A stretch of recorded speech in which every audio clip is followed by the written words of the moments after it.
Madam Speaker, there was no comparative to humans in this sphere, because humans didn't have the magical ability to have some kind of power over other humans. Humans didn't have massive ties to the land to the same extent the elves do, in which damaging the land literally damages the elves. The affirmative team need to stop arguing by analogy and actually deal with our case at the end of this debate, which they can't with the last speaker. This was never about a democratic government for one singular country. This was about a democratic government for an entire world, where you have entirely different races with competing interests, and we don't think you can ever resolve those interests simply by forcing them into a room and saying, discuss. We don't think that's ever going to be able to work.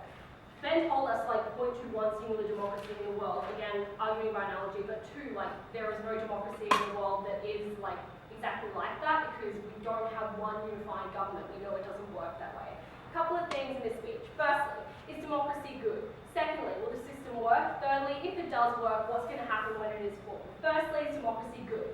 We say that, like, democracy is formed on a unifying ideal. They disputed that. We disagree. Why is that? Because democracy is usually formed on an ideal that you want the best for what is a particular country, or you want the best for what is a particular population, that you want the same thing for people who share your common interests. The difference is in Middle Earth, Madam Speaker, you have different species with very different main interests. For example, men want to build infrastructure. That infrastructure will sometimes damage the forest the elves live in. That infrastructure will also damage the environment the ants live in. They're probably not going to respond very well to that, Madam Speaker. They tell us, but you can put them in a room and force them to talk about it. Either you have a democracy whereby they're constantly talking about it, they can never come to an agreement because they're so proportional, you don't ever get that majority, and then, like, someone doesn't get the result they want, or you have a majority who agrees against that one singular race because they don't understand even at the end of the day after they've spoken about it, and that policy gets passed anyway. Either way, you're going to have some sort of species or some sort of population that is upset by the result, Madam Speaker.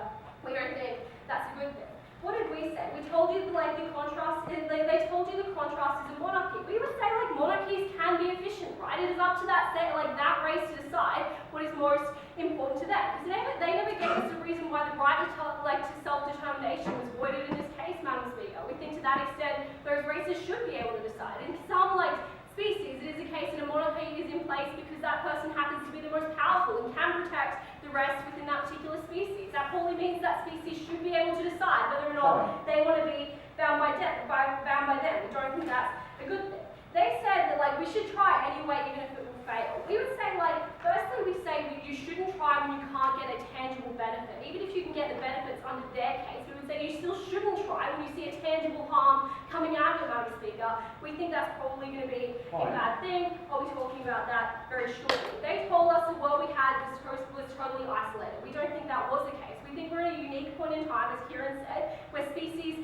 are understanding each other and have some degree of respect for each other. That ends when men start to force their ideals on those species, Madam Speaker, and say, this is the way in which you should govern, this is the way that we should all work together, because we don't have every resource, and we think you should hand those over. We think that respect and that understanding ends at that particular point in time. That's not going to produce good results. That's where you get harm. Will the system work? What do we hear? We heard that we would have the consent of all, because, like, most have a current alliance to Aragorn. We dispute that. It is very fact. Not everyone fought in the war. To the extent that, like, elves fought in the war, they also blame men to some degree for the case, like, because they did lose the most in the war. Kieran, Ben wanted to say, but men suffered the most in the war. Actually, the elves did, fighting the battle of men. We think that's probably pretty important in that they still resent men for that sheer fact. But even if some did, like, want to abide by Aragorn, we still think that would end at the point in which those species are forced into that representation. Kieran told us it would be proportional, then told us men would have a majority.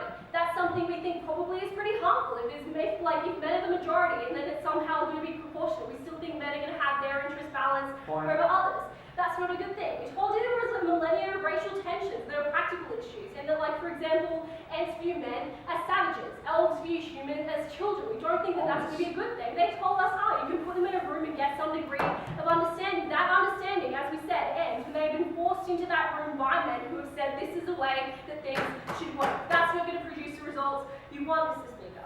Madam Speaker. Ben said inequality exists. We would say at the status quo, men have earned some respect from those species. They can use that respect to get the results you want. Those, like, trade agreements are not mutually exclusive with what we have now. We think you can have those trade agreements without them being imposed on them by the men who claim they have nothing.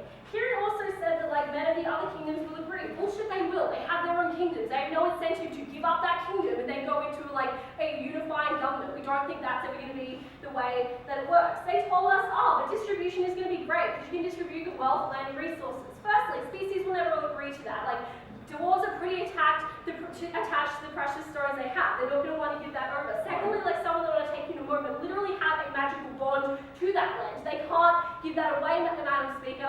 We don't think that you can ever force them to do that. And if you did, you're going to probably have some resentment coming towards that government, which is probably not going to be good for that government overall. Ben? Under the status quo, a man chops down a tree because to him a tree is a tree, and it happens to be an ant or it happens to be on Elvish territory.